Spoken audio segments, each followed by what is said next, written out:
జీవితంలో ఎదగాలని కసి ఉండాలి గానీ ఎటువంటి పరిస్థితి నుంచైనా గెలిచి చూపించవచ్చు అని నిరూపించింది జయలక్ష్మి. హైదరాబాద్లోని ముసారాంబాగ్ సమీపంలో సలీంనగర్లో తెల్లవారుజామున చెత్తబండొచ్చిందమ్మా అని అరిచే అమ్మాయి అమెరికాలో అడుగుపెట్టి ప్రతిష్టాత్మక Gandhi king exchange initiative scholarship పొంది అమెరికా వెళ్లి 2 వారాల పాటు మార్టిన్ లూథర్ కింగ్ మార్గంలో అహింసా పద్ధతితో ప్రజా ఉద్యమాలు ఎలా నిర్వహించాలో అధ్యయనం చేసి రావడానికి దేశవ్యాప్తంగా 4000 అప్లికేషన్లు వస్తే 10 మంది మాత్రమే సెలెక్ట్ అయ్యారు. అందులో అరిపిన విజయలక్ష్మి ఒకరు. విజయలక్ష్మిది రాయలసీమ ప్రాంతానికి చెందిన దళిత కుటుంబం. తండ్రి రామ్మోహన్, తల్లి హుస్సేనమ్మ చిన్న వయసులోనే పెళ్లి చేసుకుని హైదరాబాద్ వలస వచ్చారు. వీరి కుటుంబంలో అందరూ ముగ్గుపిండి అమ్ముకొని జీవిస్తే జయలక్ష్మి తల్లిదండ్రులు మాత్రం చెత్త సేకరణ జీవనాధారంగా చేసుకున్నారు. వీరికి గవర్నమెంట్ నుంచి ఏమీ జీతం రాదు. కేవలం కాలనీవాసులు ఇచ్చే డబ్బుతోనే ఇల్లు గడిచేది. చెత్త సేకరణలో తల్లికి సాయంగా 7వ తరగతి నుంచే వెళ్లటం మొదలుపెట్టిన జయలక్ష్మి ఇప్పటికీ ఆ పనిని కంటిన్యూ చేస్తుంది.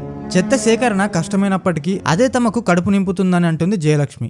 IASI మురికివాడలోని ప్రజలకు సాయం చేస్తా అంటున్న జయలక్ష్మి గురించి మీరేమనుకుంటున్నారో కింద కామెంట్ చేయండి.